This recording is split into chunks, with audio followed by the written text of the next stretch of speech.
Good evening, dear one, and welcome. Under the gentle canopy of night, let your mind drift softly among the stars. Feel the weight of the day melt away as you sink into your bed, as if cradled by a cloud. In this safe and quiet moment, feel the gentle pull of relaxation guiding you. Nothing else needs your attention now. Together, we travel back to a time before time, to an ancient age of wonder. Breathe deeply and slowly, letting each breath carry you further into tranquility. High above, the sky is velvet dark and sprinkled with countless stars, glimmering like distant lanterns. Their light is faint and silver, painting softly the outline of rolling hills and calm seas below. The world is hushed and expectant, as though it too listens with you for the tale about to unfold. Your heartbeat eases and your thoughts grow light. The night air is cool and sweet. You are warm and secure, wrapped in a blanket of peace. Now, with eyes closed or barely open, imagine that you are gazing up at the ancient heavens. See the Milky Way stretching across the sky, a river of stars shining in the darkness. Among these stars, old stories are written. Tonight, one of those stories gently beckons us, a tale from long ago, told in whispers by generations past. Allow yourself to drift among these stars as the veil of time gently parts. In the distance, you can almost hear the soft whisper of an ancient voice saying, "Once upon a time, before the world was as it is now. In the beginning, before mortal memory, and before even the gods we know, there was only a great, quiet darkness. This was chaos, the yawning void.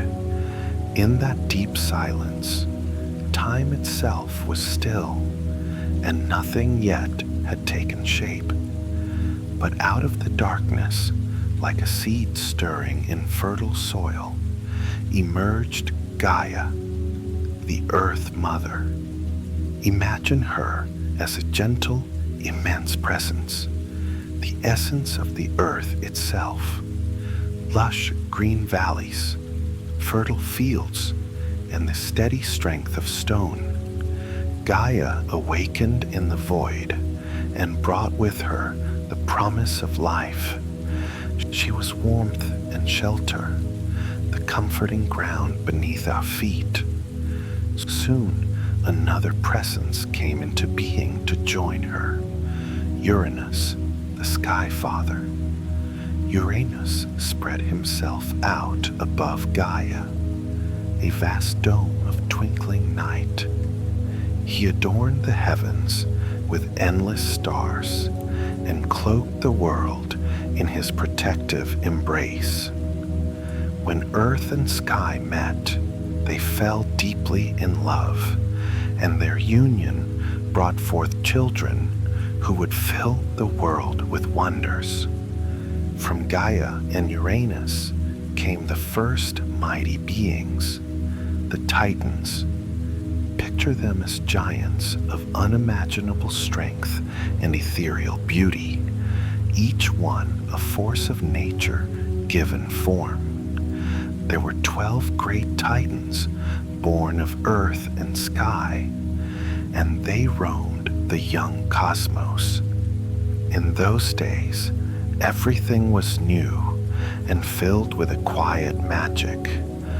Mountains rose like sleeping giants along Gaia's skin, and oceans born from Uranus's love, swelled gently, cradling the lands. The Titans lived in harmony for a time, exploring this nascent world under the soft gaze of a sunless dawn. Among these Titans was the youngest son, Cronus. Even in youth, Cronus carried an air of destiny about him. He was strong and bold, with eyes dark and thoughtful like the midnight sky. Cronus often wandered alone through misty meadows and silent forests, pondering the mysteries of existence. Gaia loved all her children, but she sensed something special in Cronus, a potential for great change. Yet, not all was well in this early heaven. Uranus, the Sky Father, grew proud and fearful. Each time Gaia bore a new child, Uranus became anxious. Some of their offspring were different and formidable. The one-eyed Cyclopes, who could forge thunderbolts, and the 100-handed giants, the Hecatonchires, whose strength was beyond measure. Uranus felt threatened by these powerful children.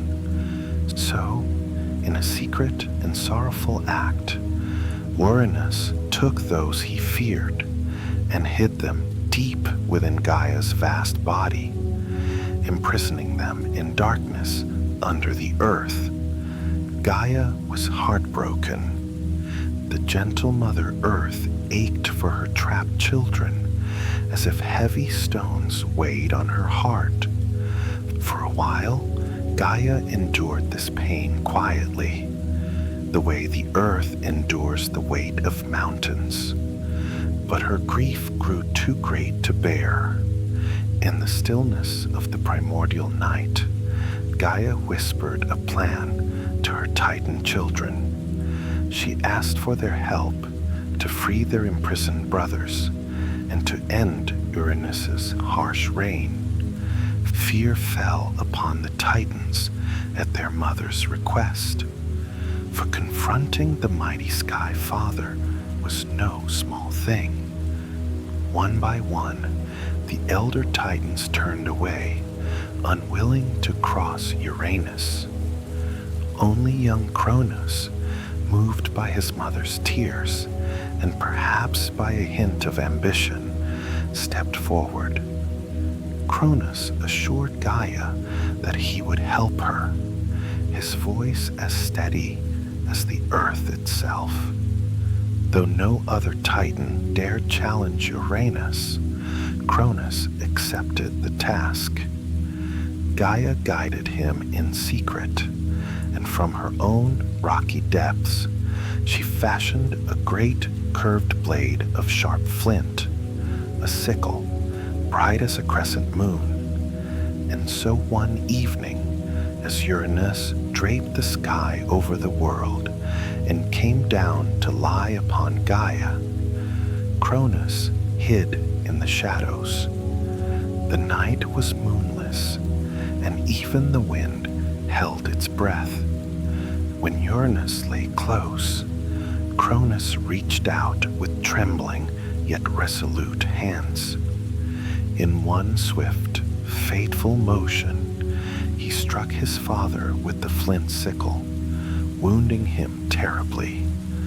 Uranus roared in pain, a deep sound like distant thunder, muffled by the stars. The Sky Father's cry echoed through the heavens, but soon faded. He recoiled upward, away from Gaia, broken and defeated. In that moment, the cosmos itself seemed to exhale. The tyranny of Uranus was ended. The Titans were free from their father's oppression. Cronus had done what none before dared. He had overthrown the sky. As Uranus retreated to the highest heavens, he cast a final glance at his son. With a voice that was barely more than a sigh on the wind, Uranus warned Cronus that he too would be overthrown by his own child one day. And then the sky was gone, leaving the rule of the world to Cronus and the Titans. Now Cronus stood as the new king of the Titans, ruler of the cosmos in his father's stead. For the first time, dawn broke across the world. Soft light spread in the sky. The very first sunrise, gentle and golden. Under Cronus's leadership, a new era blossomed, one that mortals later called the Golden Age. It was a time of abundance and peace. The earth, under Gaia's loving gaze, offered up fruit and grain without toil.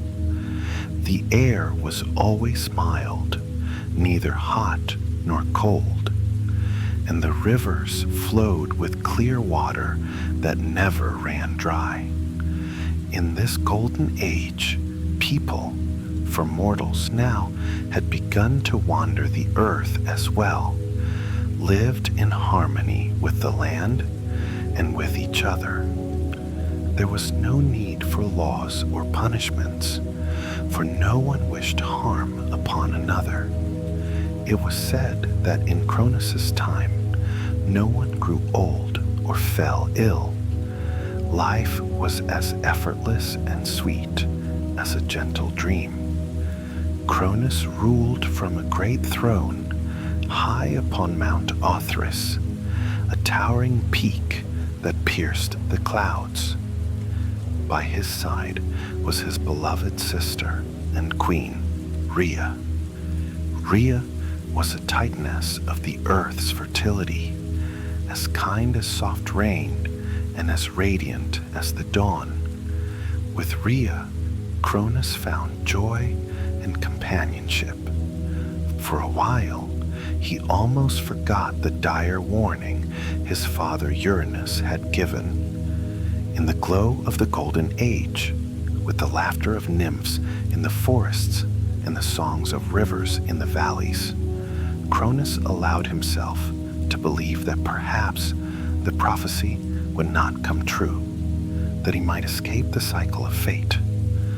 Time flowed gently in those days, like a slow river on a summer afternoon. Seasons in the Golden Age were ever bountiful, as spring flowers bloomed eternally and harvests never failed. Under the rule of King Cronus and Queen Rhea, the world was tranquil. In daytime, the young sun god Helios drove his bright chariot across the sky, casting warm light over fields where people and animals roamed without fear. At night, Silver Selene guided her moon across a calm sky, and all under heaven slept in safety and contentment. The stars shimmered kindly as if celebrating each peaceful night, and Cronus, the Titan king, was at ease for a time. Yet even in those blissful days, in the quiet hours when Cronus sat alone with his thoughts, a small seed of worry lived in his heart. The words of Uranus's curse echoed in his mind like a distant refrain that one day a child of his own would rise up and defeat him, just as he had done to Uranus. Cronus would stir from his rest and gaze out into the darkness, pondering destiny.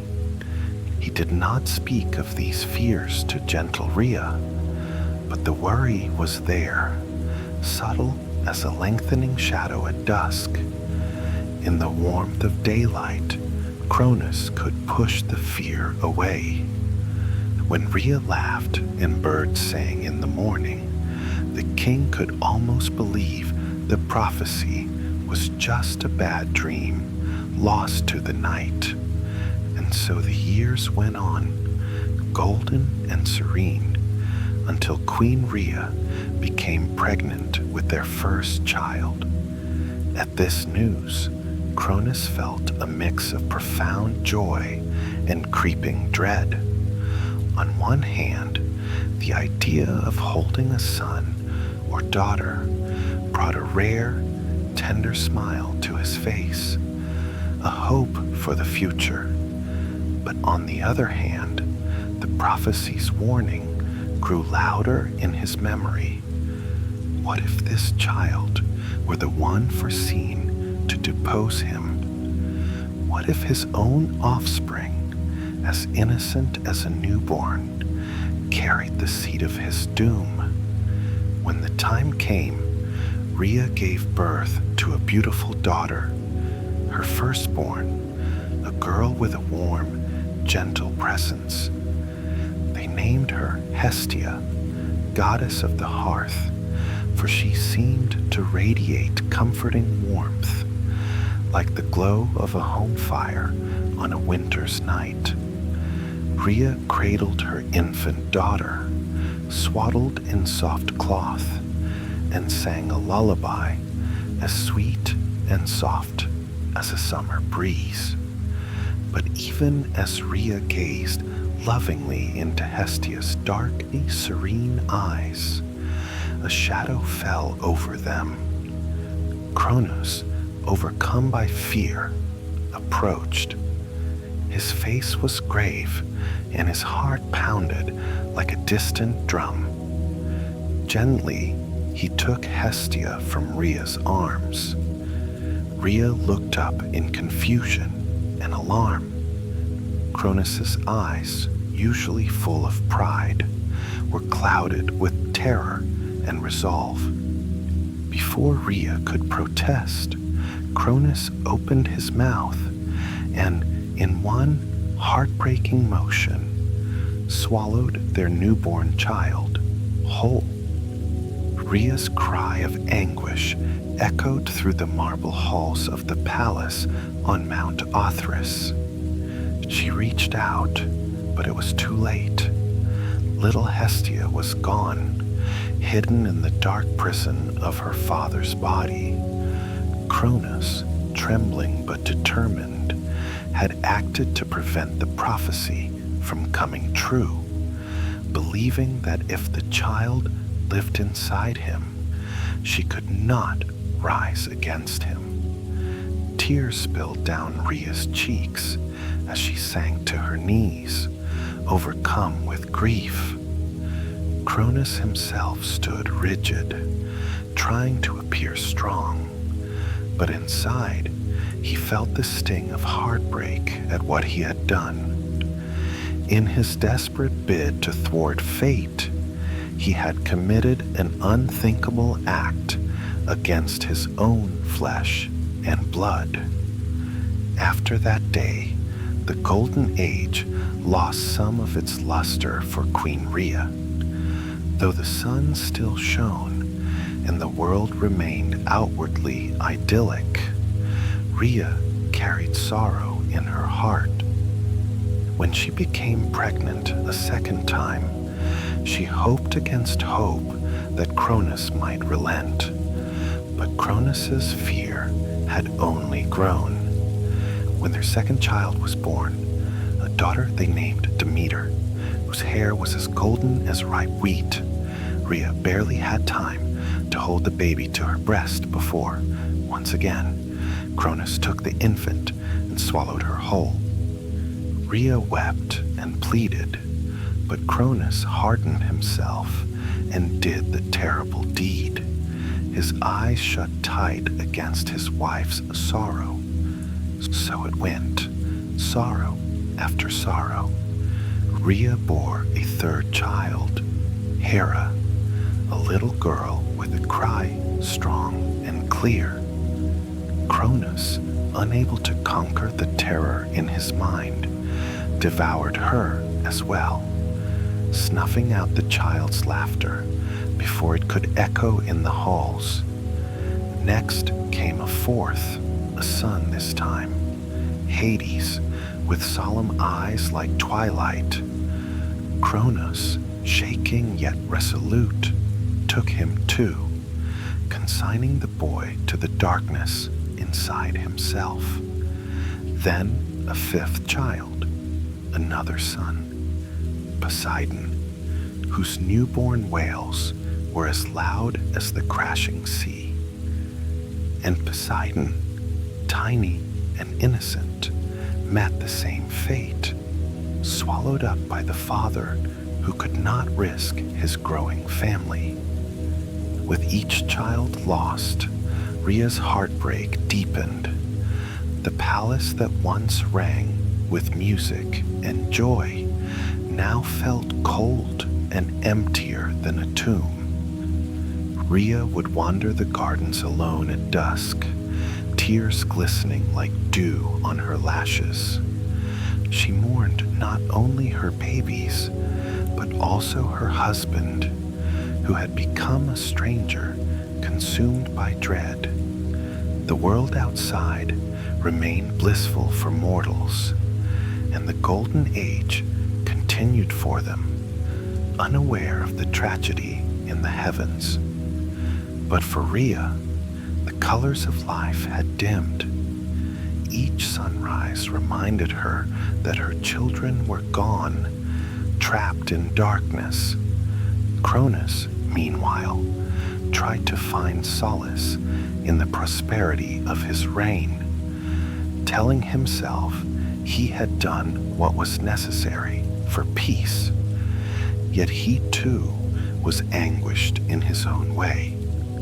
In quiet moments, he felt the presence of his children still alive inside him, divine beings, undying, imprisoned in an unnatural sleep.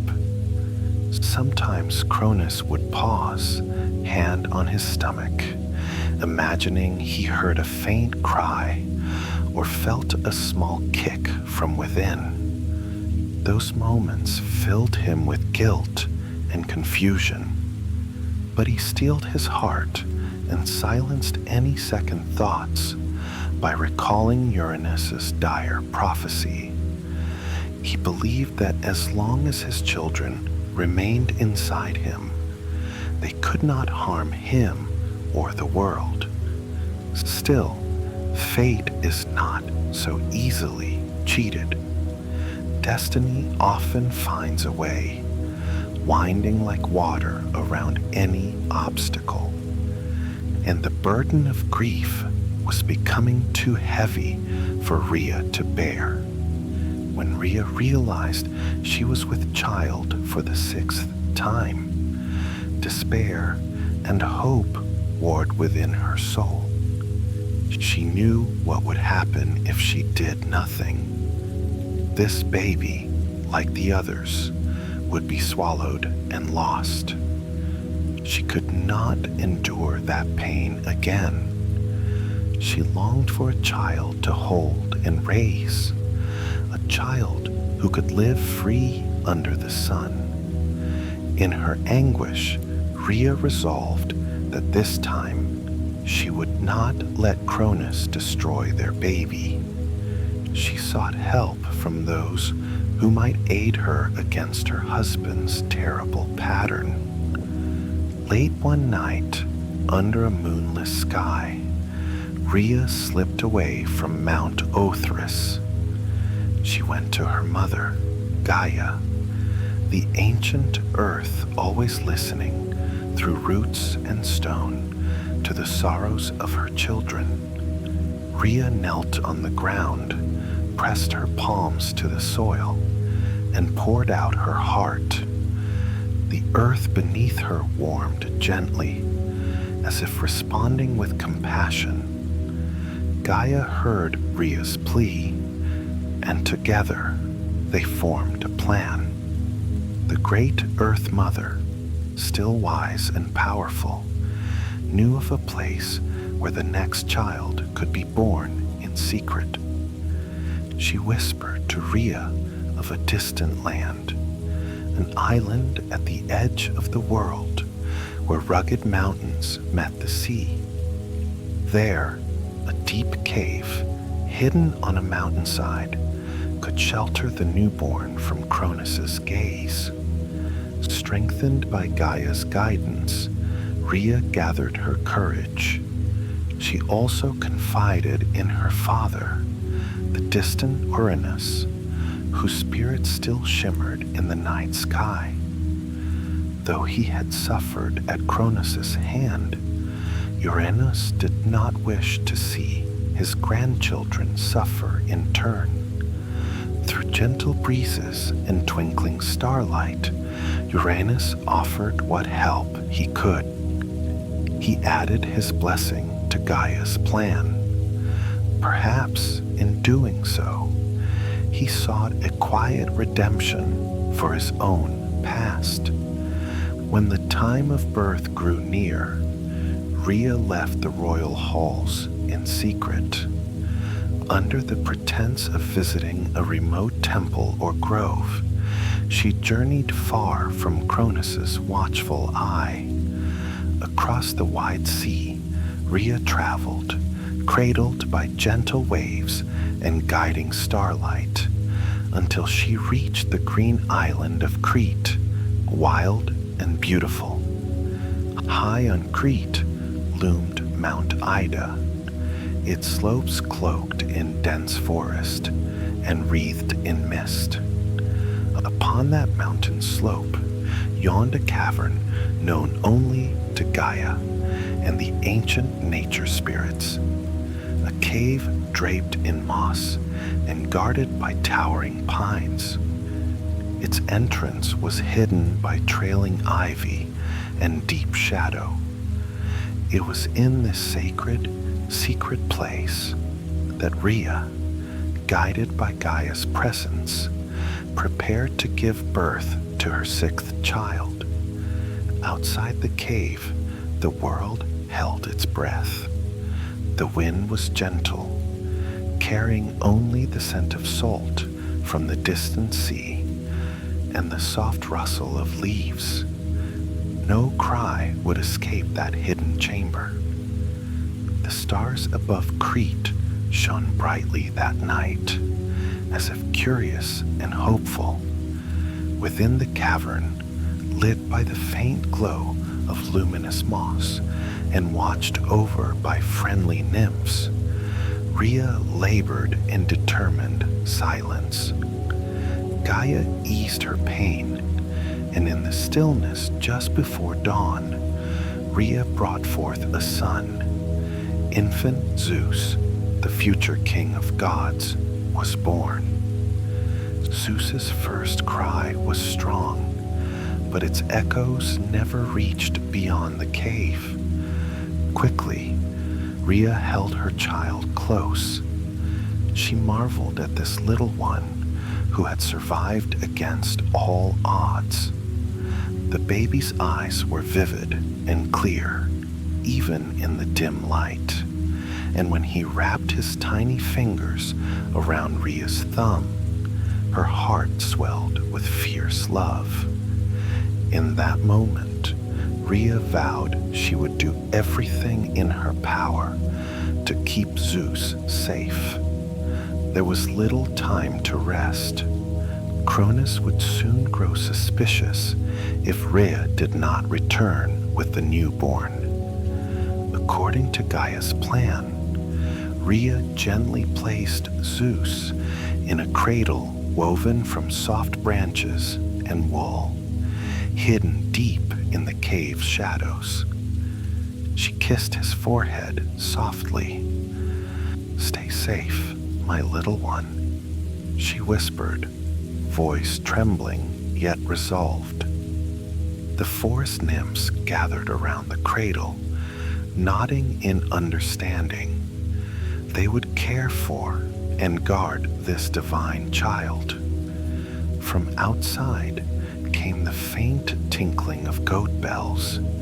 Gaia had summoned a Malthea, a magical she-goat, to provide milk for the infant, Amalthea stepped into the cave quietly, her gentle eyes shining. She nuzzled baby Zeus, who instinctively began to drink the sweet milk that would make him strong. Also flitting in were the Millie, tender ash tree nymphs, bearing honeycomb to soothe the child with nature's sweetness. Warm and fed, baby Zeus relaxed, drifting into a peaceful sleep as the goat and nymphs watched over him. Rhea gazed at her sleeping son, memorizing every detail: the curl of dark hair on his head, the rosy glow of his cheeks, the soft breaths on his lips. She knew she must leave him here for the plan to succeed. Her tears of love and worry fell, but she brushed them aside. Now, courage was needed more than ever. In Zeus's place, Gaia had prepared a second part of the ruse, a smooth, heavy stone about the size of a swaddled infant, fetched from the depths of the earth. Rhea carefully wrapped the stone in swaddling cloth, just as she would wrap a real baby, bundling it tightly. Steeling herself, Rhea left the cave with the false bundle in her arms, hiding her emotions behind a mask of weary sadness from childbirth. The nymphs stayed behind, cooing lullabies to little Zeus and ensuring he remained hidden and quiet. Meanwhile, Rhea returned to Mount Othrys as swiftly as she could, the dawn light growing on the horizon. She entered the great hall where Cronus awaited. The Titan King had indeed grown anxious, pacing the marble floors like a restless lion. Upon seeing Rhea, Cronus hurried to her side. Rhea's heart pounded, but she kept her face downcast, appearing resigned to what she knew would happen. With trembling arms, Rhea presented the swaddled bundle to her husband. Cronus peered at what he believed was his newborn son. In that instant, Rhea turned away, unable to watch what came next, yet hiding a spark of fierce triumph. Cronus, driven by fear and haunted by the prophecy's echo, took the bundle and, without unwrapping it to look, swallowed it whole, stone and cloth together. The stone went down hard and heavy. Cronus winced at the unexpected weight in his belly, but felt relief wash over him. In his mind, he had thwarted fate once more. The sixth child, he believed, was now gone like the rest. He exhaled deeply, and for the first time in many years, Cronus smiled. He thought himself finally safe from the threat of his own offspring. But Queen Rhea, though outwardly dutiful and calm, rejoiced quietly inside. Her trick had worked. Cronus suspected nothing. She could barely contain her emotion, part grief for deceiving her husband so, part overwhelming joy that Zeus, her precious son, was alive and free. And so baby Zeus remained hidden on Crete, spared from his siblings' fate. Deep within that secret cave, he grew day by day, nurtured by loving caretakers and by Gaia's subtle power that suffused the island. At night, when the world was silent and Cronus slept, Rhea would slip away in spirit to visit Crete. It is said her dreams carried her there, or gentle winds, perhaps guided by Uranus, ferried her unseen across the sea to rock her infant son. In those quiet visits, Rhea would hum ancient lullabies, telling Zeus of the world he would someday inherit, of his brothers and sisters who awaited rescue, and of the love surrounding him, even from afar. Zeus grew swiftly, as young gods do, passing from infant to child in just a few short years. In the hidden glens of Crete, he learned to crawl, then toddle among the wildflowers beneath the oak trees. The nymphs adored him and played gentle games with the boy, their laughter echoing softly off the cave walls like distant chimes. Amalthea, his goat nurse, was never far, letting the child clamber onto her back and nibble at her ears. In these idyllic surroundings, Zeus's divine traits began to shine. Sometimes when he laughed, a little rumble of thunder would roll across the clear sky.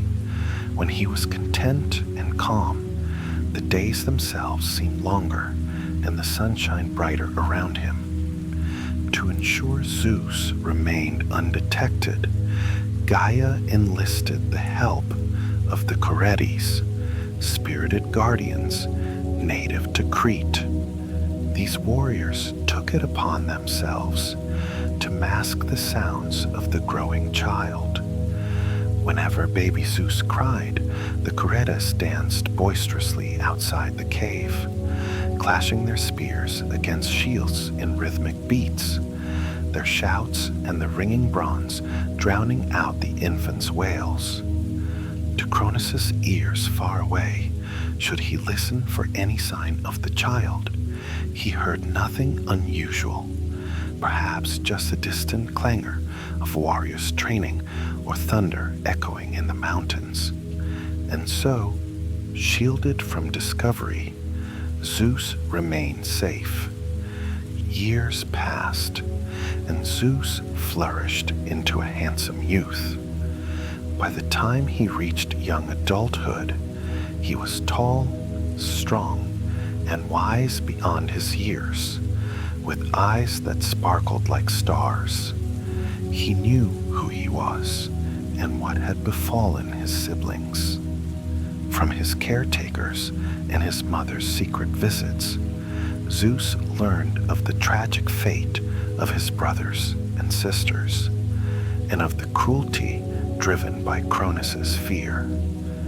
Though raised in hiding, Zeus was not alone in his knowledge. Gaia herself tutored him in dreams, whispering ancient truths and guiding him to understand the delicate balance of the world. From her, Zeus learned that the time was approaching when he must confront his father and set things right. Imagine young Zeus on a quiet twilight atop Mount Ida.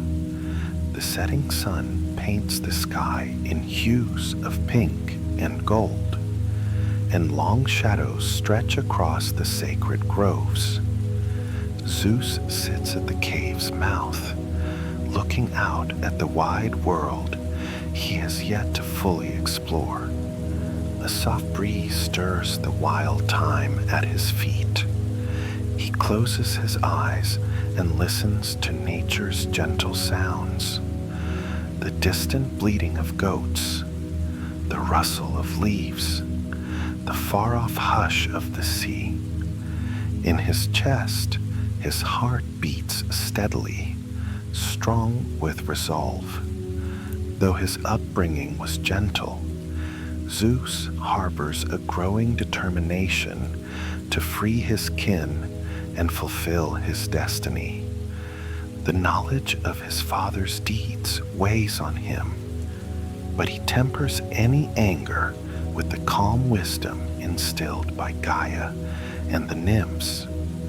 He knows he must be courageous and patient, like a young oak growing slowly and surely toward the sky. Zeus at last returned to his father's realm in disguise as a humble cupbearer. It was a calm, golden day when he approached mighty Mount Othrys, entering Cronus's grand hall with quiet determination. Cronus lounged amidst a lavish banquet, unaware of the true identity of this new servant. Unsuspecting, the Titan King accepted a cup of enchanted nectar from the humble cup-bearer Zeus pretended to be. The potion took effect. At that very moment, Rhea, sitting beside Cronus, felt her heart leap in recognition. She remained silent, hope kindling in her chest, as Cronus suddenly doubled over in pain.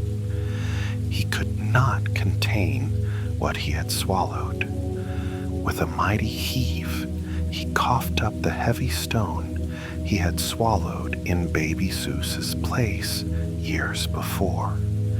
Then, one after another, he was forced to vomit forth the 5 children he had kept imprisoned inside himself. First came Poseidon, spilling out with a great gasp of fresh air and water.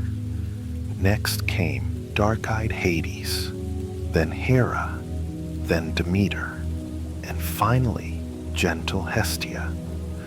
One after another they emerged, freed into the world once more, all alive, fully grown, and shining with their divine essence. Rhea, who had been watching in secret, burst into tears of joy and ran to embrace her newly liberated sons and daughters. They had been trapped in darkness for so long. Now they blinked in the gentle light and clung to their mother, basking in her warmth and the freedom of open air. The great hall rang with Rhea's sobs of happiness and the astonished cries of her children, who were finally free. Cronus was left staggering in shock, weak and horrified to see the very children he thought destroyed now standing before him. In a fury, realizing the prophecy had indeed come to pass, Cronus called out for his loyal Titan siblings to come to his aid. The prophecy of Uranus had come true. Cronus's children had risen against him, and now a great conflict loomed. The war between the old Titans and the new Olympian gods had become inevitable. Finally, the storm clouds of war that had gathered broke. The Titanomachy, the great war between Titans and Olympians, erupted with fury, shaking the very foundations of the world. But let us picture this immense battle, not as terror and chaos, but as a distant cosmic storm observed from a safe haven, a tremendous display of nature's might and magic that can be watched in awe without fear. In the first clash, thunderbolts forged by the Cyclopes crackled through the sky, hurled by Zeus's strong arm. They rent the air with brilliant flashes, turning night to day in stark bursts. From afar, these bolts looked like fleeting silver branches, lighting up the heavens, followed by deep rumbles of thunder that reverberated like a giant drum roll.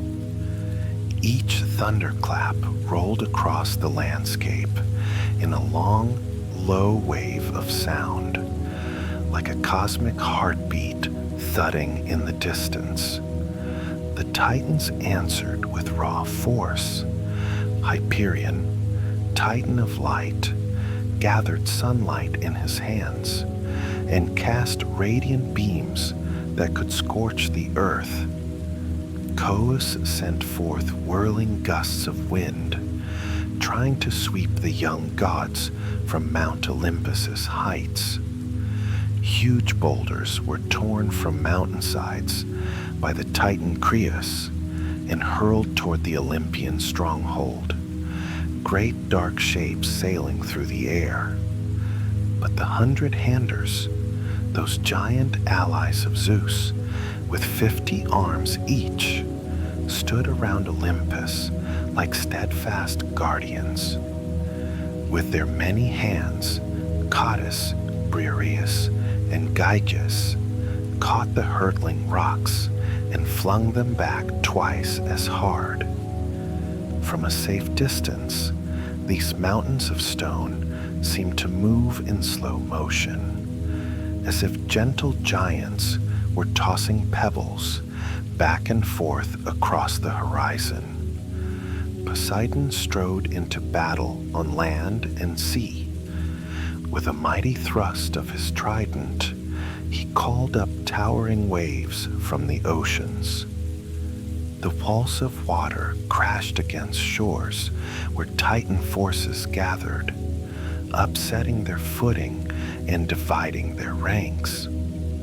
The waves roared, but to a listener far away, it might sound like a distant waterfall, the initial crash fading into a soothing rush as water flowed back to the sea. When Poseidon struck the earth, the ground trembled, not in a ruinous way for the innocent far off, but enough to shatter the Titan's fortifications and signal his power. These quakes came in rhythmic pulses, like the world itself, taking deep, heavy breaths. Hades, wearing his helm of invisibility, moved unseen through the chaos. He slipped into shadows cast by flashing lightning, then reappeared behind enemy lines to quietly dismantle weapons and free any minor gods or spirits the Titans had bound. His unseen presence sowed confusion among the Titans, for they could not pinpoint this elusive foe. It was as if the night itself fought beside Zeus, the darkness lending its cloak to Hades so he could strike and vanish like a specter. Hera, though she had no thunderbolt or trident, fought with fierce courage and rallied the Olympian forces with her voice and leadership. At times, she confronted a Titan directly. Legend says she even faced her father Cronus on the battlefield, protecting Zeus's flank. Hera's eyes blazed with righteous anger on behalf of all who had been wronged. When Cronus swung his scythe at Zeus, Hera lunged and deflected the blow with a golden staff, the sheer force of her will causing the Titan to stumble. It was a symbolic moment, a daughter standing up to her father's oppression, like a new world challenging the old. Demeter called upon the life force of the earth. Where Titans trod, she made thick vines and roots spring up to entangle their feet, and soft grass to lull their senses. She caused nourishing fruits and grains to burst forth, giving strength to her allies. The land shifted subtly under her guidance. Pits would open to trap foes, and ground would rise to shield her siblings. All the while, amid the clamor of war, Demeter's influence ensured the surrounding nature was as unharmed as possible. Blasts and quakes were cushioned by pliant soil. Scorched fields regenerated with sudden green shoots, and Hestia kept the hearth fires of hope alive on Olympus. She did not fight with weapons. Instead, she maintained a sacred flame at the heart of their camp that gave comfort to the gods. Whenever the strain of battle wore her siblings down, a mere glimpse of Hestia tending her steady fire, its warm light unwavering in the surrounding darkness, renewed their strength and resolve. It reminded them of what they fought for: a stable world, a warm home, and peace for those to come. Cronus, regaining some of his former might, fought furiously. He wielded his adamantine sickle, the same instrument he had used to fell Uranus. When he swung it, it hissed through the air with deadly intent, aiming to cut down the rebellion raised by his own children. Cronus's blows were heavy. One strike even sheared the peak off a mountain near Olympus, sending an avalanche of rocks tumbling down. But the Olympians were swift and avoided the worst of his rage. Cronus found that, for all his power, he now faced not a single unsuspecting foe, but a united pantheon of determined offspring and formidable allies. The war raged on for 10 full years, with neither side yielding, the sounds of battle becoming part of nature's background. Constant lightning, rolling thunder, crashing waves, shifting earth, and the bellowing of titans and gods. We can imagine those years passing in a dreamlike haze, days and nights blurring together, the tumult becoming a rhythmic backdrop like distant drums, while life on Earth persisted in odd calm, shielded by Gaia's attention. Mortal humans, still in their golden age innocence, were largely untouched by the divine strife. They might have noticed strange storms or quakes, but were spared any direct suffering as the conflict stayed between the mighty. Each year of battle brought new strategies. The Olympians, though initially fewer, grew more experienced and coordinated under Zeus's leadership. The Titans, powerful but set in their ancient ways, were challenged by the creativity and unity of the younger gods. And crucially, as the prophecy foretold, Zeus had fate on his side. Slowly, the balance began to tip in favor of the Olympians.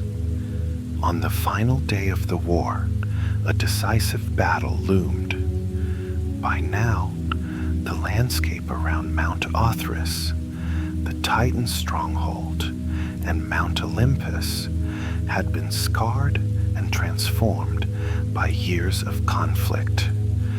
Great ravines split the ground where Zeus's lightning had struck.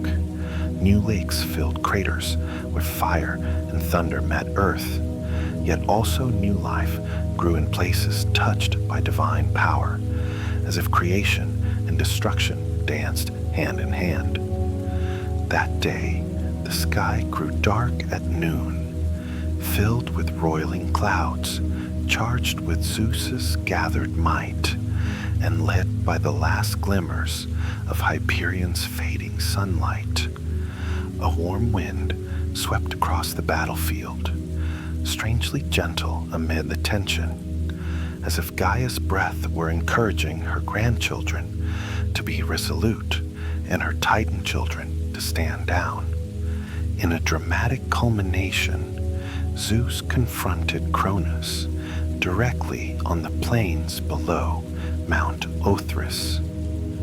The other titans and gods paused their fights to watch this final duel, knowing the outcome between father and son would decide everything. Cronus, towering, proud, and desperate, locked eyes with Zeus, who stood shining with the aura of justice and youthful power.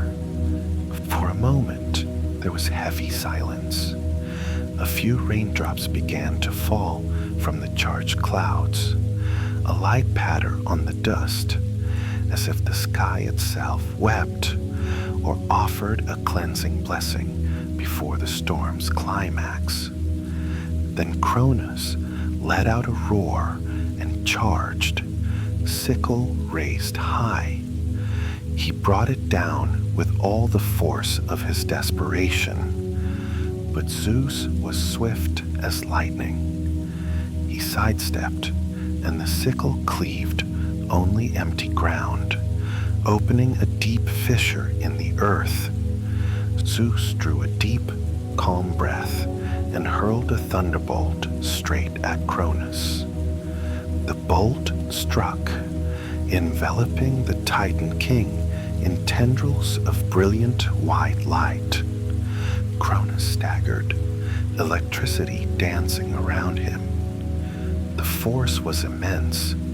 The crack of impact echoed sharply, followed by a booming roll of thunder that carried for miles.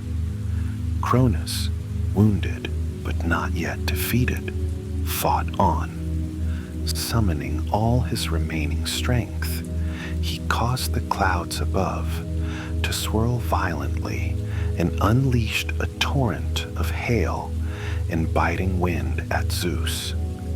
The young god was pelted by icy stones and slashed by cold winds, but he stood firm, raising an Aegis shield to deflect the storm. The hailstone shattered against that divine shield, scattering like harmless pebbles. Seizing an opportune moment amid the chaos, Poseidon came to Zeus's aid from one flank. He struck the ground with his trident, and a mighty chasm opened at Cronus's feet. From it surged a geyser of water, knocking Cronus off balance. At the same time, unseen Hades emerged from shadows behind Cronus and cast a wave of drowsy darkness over him, making the Titan's limbs heavy and his senses dull. Zeus gathered his energy for one final blow. The clouds above answered, converging into one last massive thunderbolt in Zeus's uplifted hand. This bolt glowed not with wrath alone, but with a cleansing brightness, as if filled with the hopes of all living beings longing for peace. Zeus hurled it with a clear and resonant command for Cronus to yield. The bolt hit true. The sky flashed pure white. For an instant, everything fell silent and still under that glare. The battling armies, the watching gods, the very wind. When the light receded, Cronus lay on the ground. His sickle was shattered beside him, and the Titan King's spirit was finally broken. With Cronus's fall, the remaining resistance of the Titans crumbled. Some dropped their weapons, others fled, retreating to the far corners of the world in fear and sorrow. The battlefield grew quiet except for the patter of rain and the sighing wind. Victory belonged to Zeus and the Olympians. To prevent further chaos, Zeus made the hard decision to confine the fiercest titans, those who refused to repent or might threaten the new order, down into gloomy Tartarus, the deepest abyss beneath the earth. One by one, the defeated titans were bound and led away to that shadowy prison they once used to hold others. But this time, the 100-handers, newly freed and grateful to Zeus, stood as their jailers at Tartarus's gates. The titans would remain there, far from the world's light, guarded for eternity. Cronus, the proud king, was given a gentler fate than most of his brethren, partly out of respect from Zeus for the role Cronus once played in the natural order, and partly at Rhea's heartfelt pleading. Some say Zeus, honoring that Cronus's rule had been a golden age for mortals, did not sentence him to eternal torment. Instead, Zeus allowed Cronus to retreat to a distant, peaceful realm to spend the rest of time quietly. According to one tender tradition, Cronus was sent to rule over the Isles of the Blessed in the far west, a paradise where the souls of heroes would one day dwell. In that tranquil place, far from mortal lands, Cronus could exist without power, but in peace, as a king of a gentler world. Others say he was indeed placed in Tartarus with the others. But even there, Zeus ensured his father's confinement was secure, yet not cruel. In our soft telling, let us imagine Cronus ultimately finding a measure of solace, perhaps in Elysium at the edge of the world, seated under golden trees by a calm twilight sea, watching gentle waves and the setting sun as the sky turns lavender and gold. In that hushed paradise, ages pass quietly, the sting of his defeat easing into acceptance. In the days and weeks after the war, the world gradually healed. The dust settled. Wounds, both physical and spiritual, began to mend. Birds timidly began to sing in the mornings once more, and gentle rains washed the battle-scarred fields, coaxing new green shoots to sprout from the soil. The sky cleared to a pure blue by day, and at night the familiar stars returned to their places, twinkling over a world made whole. Gaia, relieved that the violence had ceased, nurtured the earth back to health. Grass grew over scorched ground. Flowers bloomed where tears of the suffering had fallen, and streams ran clear again. Now it was time for the new rulers, the Olympians, to assume their thrones and establish a fresh order for the cosmos. Zeus, who had led them to victory, was respectfully hailed by all present as king of the gods. He and his siblings ascended Mount Olympus, a towering, cloud-crowned peak that would become their home. From its lofty summit, they could survey all the realms. The air on Olympus was thin and pure, often wrapped in misty clouds that glowed with sunrise and sunset. It was as if the mountain welcomed the young gods, offering them a seat above the world to guide and protect it. Zeus's first act as king was to fairly divide the realms of the world with his brothers, so each might have a domain to care for. By lot or by kind agreement, the three sons of Cronus portioned out the cosmos among them. Zeus, loving the open sky and fresh breezes, took the heavens as his realm. From the highest clouds to the farthest stars, the sky was his to rule with justice. He would bring the rain when needed, command the thunder and lightning, and watch over the world from above.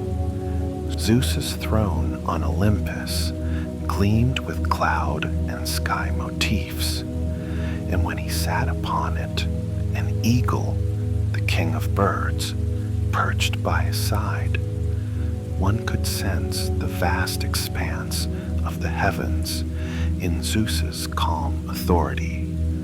Poseidon, adventurous and deep-souled, chose the vast sea.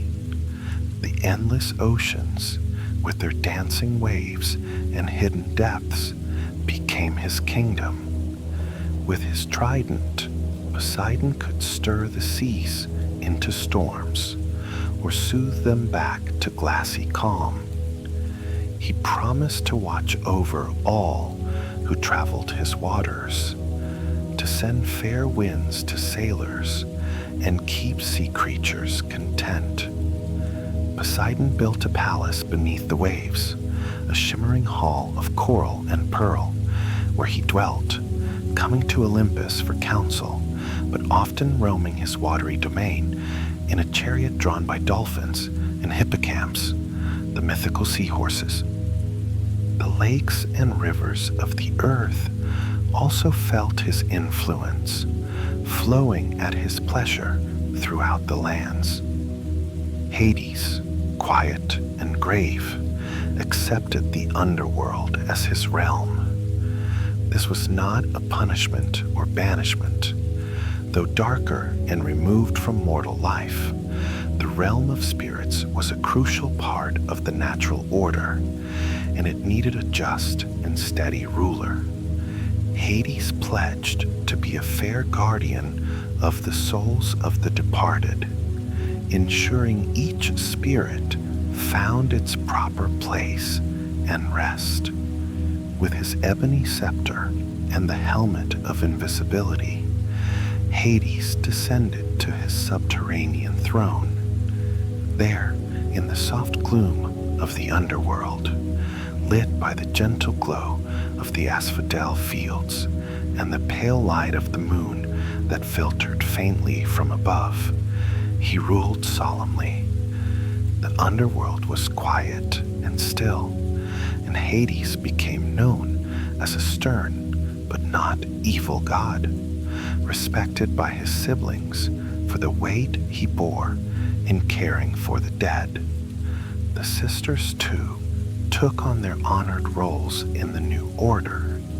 Hera, the eldest daughter, became Zeus's queen and the queen of the gods. She was revered as the goddess of marriage, women, and family. Having suffered as a daughter of Cronus, Hera now presided over the sanctity of family and the protection of the home, determined to foster fidelity and care among gods and mortals alike. Clad in regal robes and wearing a diadem, Hera sat beside Zeus in Olympus's golden halls. The peacock, with its magnificent, watchful feathers, became her symbol, and it said those eyes in the peacock's tail watch over the faithful in marriage. Though Hera's own marriage to Zeus would have trials, stories for another time, she carried herself with dignity and guided the other goddesses with wisdom. Kind Demeter assumed responsibility for the earth's fertility and the nourishment of all living things. She became the beloved goddess of agriculture, grain, and the harvest. From Demeter's gentle hands sprang golden wheat and ripe fruit in their seasons, feeding both mortals and gods. She taught humans how to plow and plant so they could share in the earth's bounty. Under her care, the fields flourished and the orchards hung heavy with produce. Demeter split her time between Olympus and wandering the green earth, blessing the land with growth wherever she went. When she smiled, flowers opened and crops turned ripe, ensuring no one in the new era would go hungry so long as they honored the earth's gifts. Sweet Hestia chose a quieter but vital realm. She became goddess of the hearth and home. Gentle Hestia, firstborn of Cronus and Rhea, had endured the longest in darkness and perhaps valued the light most dearly. She was given the duty of tending the sacred flame on Olympus, and she kept the hearth fire lit in the central hall of the gods at all times. Hestia represented domestic tranquility, hospitality, and family unity. In every mortal home, a hearth fire burned for Hestia, and she blessed those households with peace. On Olympus, Hestia's flame never wavered. It warmed the halls and provided a warm gathering place for the divine family. Hestia herself was modest, never seeking adventure or throne, content to maintain the heart of things. All the gods respected and loved her for her kindness in her constant, calming presence. It was often Hestia's soft words that smoothed quarrels and her steady flame that comforted hearts. Thus, all the children of Cronus took their rightful places. A new era of gods, the Olympian era, dawned bright and full of hope. High atop Mount Olympus, the gods built resplendent palaces of white marble and shining gold, nestled among the clouds. From there, they would watch over the world of mortals below, guiding and protecting it. The clouds around Olympus's peak glowed rosy at dawn and fiery at sunset, reflecting the glory of the new pantheon. The air was often filled with the fragrance of nectar and the sound of divine laughter. Zeus did not forget those who aided him. The Cyclopes were honored for their craftsmanship.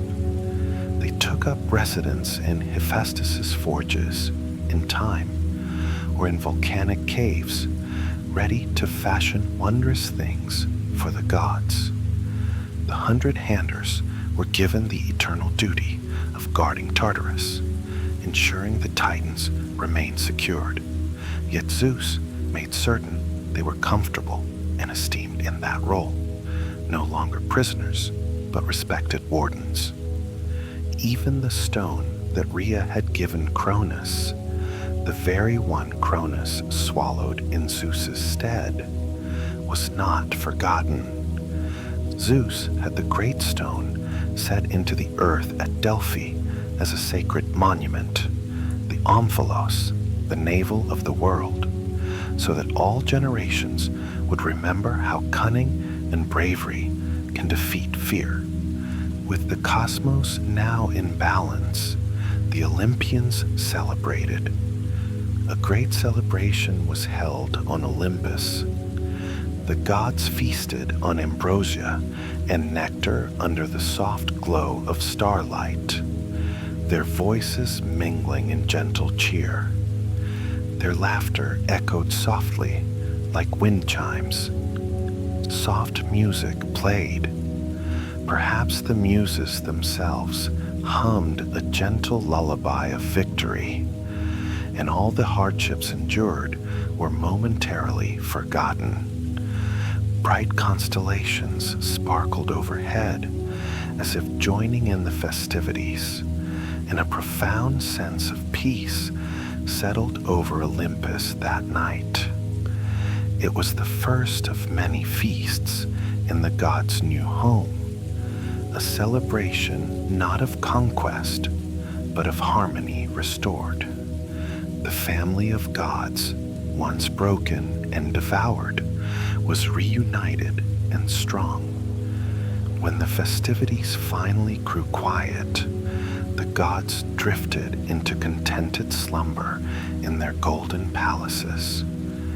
Hestia's hearth fire glowed steadily, casting a cozy radiance in the central hall, a reminder that their family bond was forever warm and secure.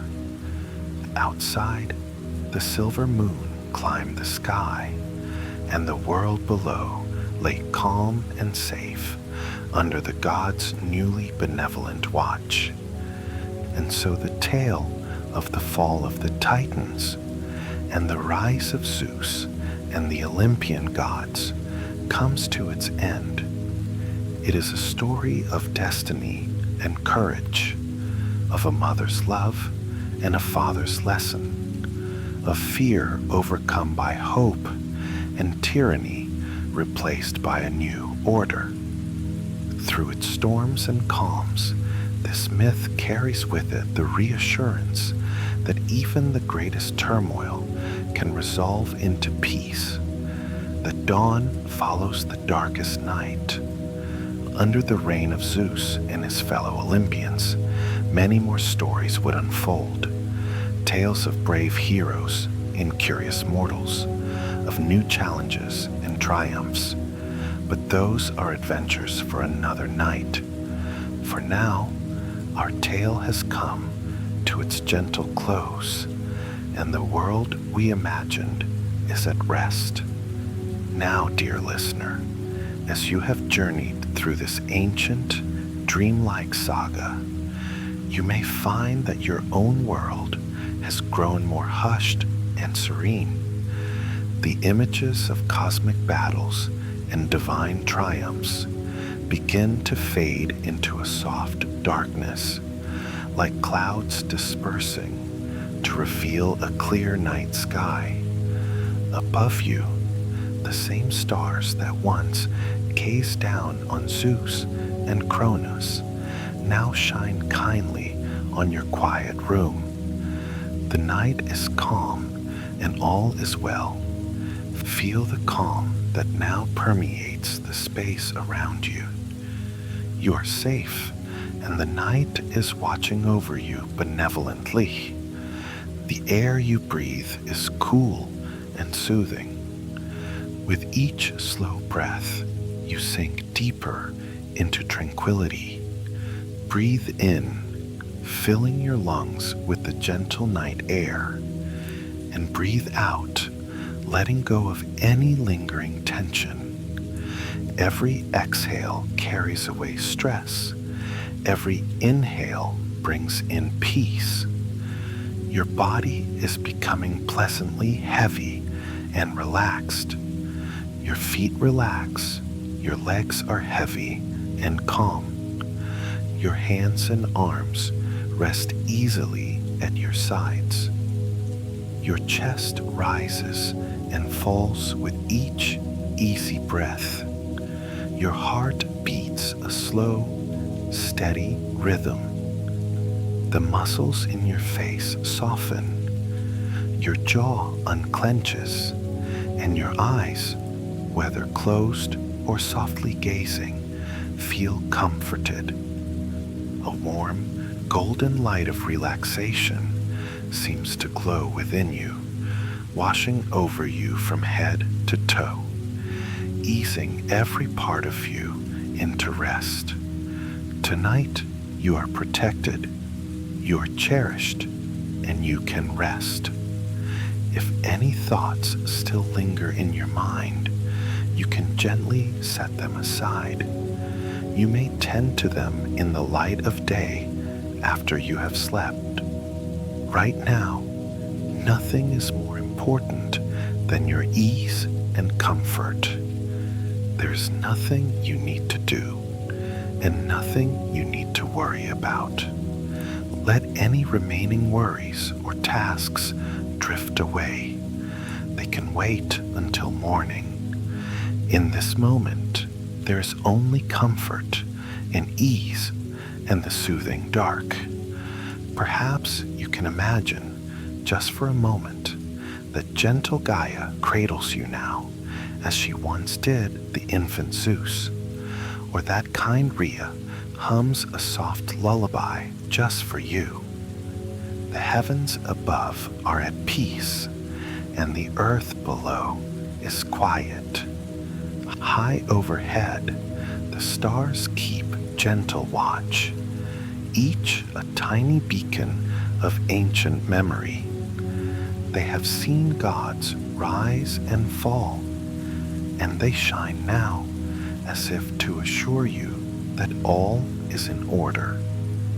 Perhaps some of those stars trace out the shapes of Titans and Olympians themselves, telling their story in silent glitter. In any case, they twinkle to guide you into the dreams of this night, protecting you until morning. Your own world, the cozy cocoon of your bed, feels calm and safe. You are sheltered by the same quiet night that once covered the ancient world. Let the soft sounds around you, perhaps the murmur of your breath or the faint hum of the night, become a lullaby that carries you toward sleep. Perhaps in the distance of your mind, you hear Queen Rhea's gentle humming, the same soothing lullaby that comforted baby Zeus, now comforting you, assuring you that you are loved and protected as you drift to sleep. You have done well to come this far on our journey. There is no need to stay awake any longer. If any stray thoughts remain, know that you can set them aside and return to them tomorrow, once the sun rises and you are refreshed. Right now, all that matters is this feeling of peace, like the Titans who eventually found rest, like the world that found calm after the storm. You too can surrender to the quiet of this moment. Feel yourself floating now, as if cradled by a soft cloud or by the very arms of the night. The story has ended and nothing disturbs you. Sleep is drawing nearer and nearer, a gentle tide you cannot and need not resist. Your mind drifts freely, perhaps among the stars of ancient myth, or simply in a warm, dark, comfortable space. Let it drift, gently, peacefully, as the white clouds of sleep cover your mind. They gently wipe away the last fragments of the day, any troublesome thoughts, any lingering worries. You can pick them up again in the morning if you need to. For now, all you need is rest. The quiet night absorbs all the to-do lists, all the concerns. They're gone until a new dawn. Now, there is only you, and this soft darkness, and the promise of sweet rest. Tonight, you are safe. You are loved. You are enough. Let that knowledge wrap around you like a soft, thick blanket. Feel the last bits of tension melt away. Your breathing is slow and steady. Your body is at ease. Sleep is very close now, ready to gently carry you away. The night is deep and all is well. The heavens above are at peace, and the earth below is quiet. Nothing disturbs the stillness of this moment. You are completely at peace, drifting down a gentle stream of dreams. The stars above twinkle in approval, guarding you as you sleep. There is nothing left to do, nowhere else you need to be. You can simply be. Let the final flickers of wakefulness fade like distant stars at dawn. There is only soft darkness now, embracing you like Gaia's arms, like Rhea's gentle hug, like a cloud of comfort. It's time to rest, dear one. Time to allow yourself to sink into the sweetest of slumbers. Feel how easy and light you are now, how the pull of sleep becomes irresistible and kind. Let go and float into dreamland, where gentle visions and quiet peace await you. Sleep, sleep, sleep. Sweet dreams, dear one. May your sleep be as restful as the Golden Age under Cronus's gentle care, and your awakening as bright as the dawn of Zeus's new era. For now, simply rest. Good night and sweet dreams.